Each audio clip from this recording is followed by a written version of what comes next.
Chaque jour, le pompier de Paris fait du sport le matin. S'ensuit en deuxième partie de journée la préparation opérationnelle, incendie, secours à victimes ou de plans de concepts tactiques.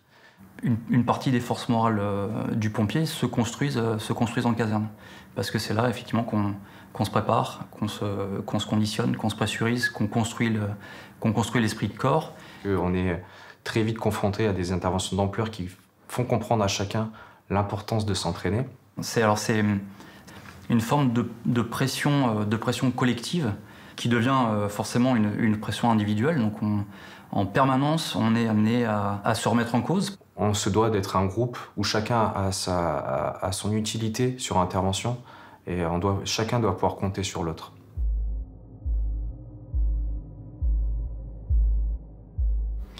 Avant les attentats, nous étions préparés à tout type d'intervention, notamment de haute intensité.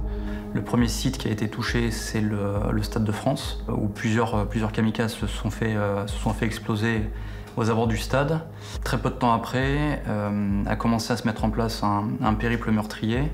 Voilà, au total, 6 ou 7 sites dans un laps de temps relativement court, qui sature forcément un petit peu les moyens d'intervention des pompiers. À peine arrivé à l'adresse, on perçoit l'ampleur de l'intervention. Il y a beaucoup de monde, les gens crient et commencent à courir vers le véhicule. On s'appuie sur un plan qui est un plan nombreuses victimes. Et ce plan, en fait, est inspiré de la médecine de guerre. C'est-à-dire qu'on va reproduire dans une rue parisienne ce que nos médecins militaires font en opération extérieure.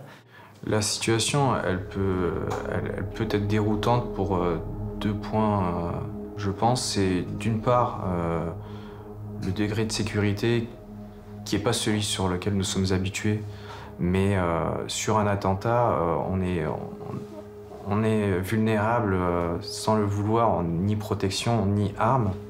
Et je me souviens, en arrivant sur l'intervention, du regard du conducteur du fourgon. Pourtant, c'était quelqu'un d'assez expérimenté, d'assez ancien. Et quand j'ai vu son regard, je me suis dit qu'effectivement, il se passait quelque chose. En plus de cela, beaucoup de gens complètement terrifiés, qui crient, qui hurlent et qui happent les pompiers dans tous les sens.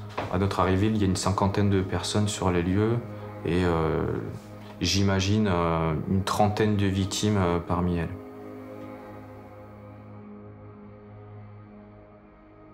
Alors, le choc déjà des victimes, ça c'est quelque chose à laquelle on est habitué. En revanche, ce qui était un petit peu plus problématique sur cette intervention, c'est le choc pour les proches qui étaient présents et qu'il a fallu un petit peu canaliser.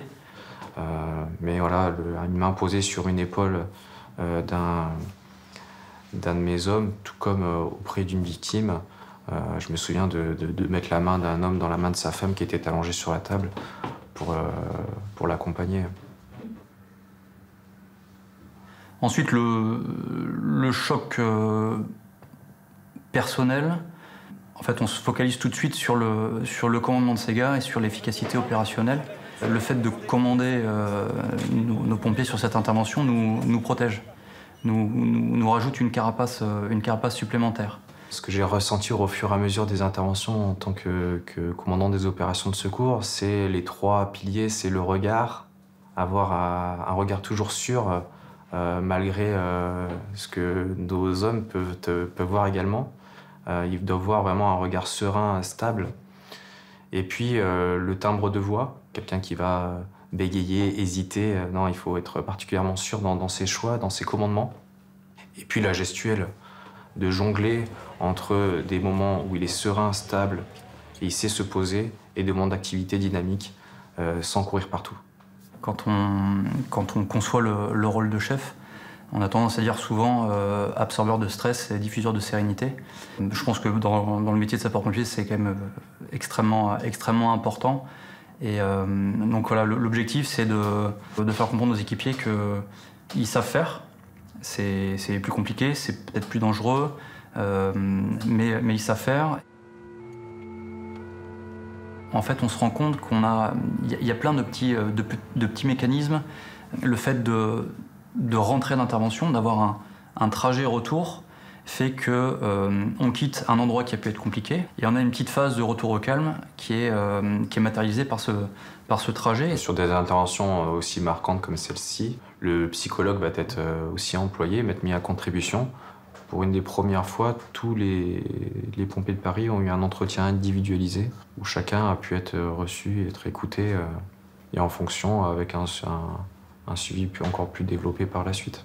Donc on a senti qu'on était vraiment accompagnés, en plus du suivi qu'on assurait nous, les uns pour les autres. Et l'avantage, c'est qu'on n'a globalement pas trop le temps de gamberger dans ces cas-là, puisqu'on est de garde. Donc à partir du moment où on est repassé disponible, on peut repartir sur intervention n'importe quand. Mais ce qui, moi, à mon sens, est bénéfique parce que on remonte tout de suite à cheval. Je pense que la chance de notre fonctionnement, c'est qu'il y a des rituels. Donc à travers ces rituels, le pompier s'accroche à une routine. Cette succession de phases dans la garde incendie font que très rapidement on retrouve une ossature stable pour chaque pompier de Paris. Et puis la famille aussi, en dehors des gardes, est aussi un véritable repère.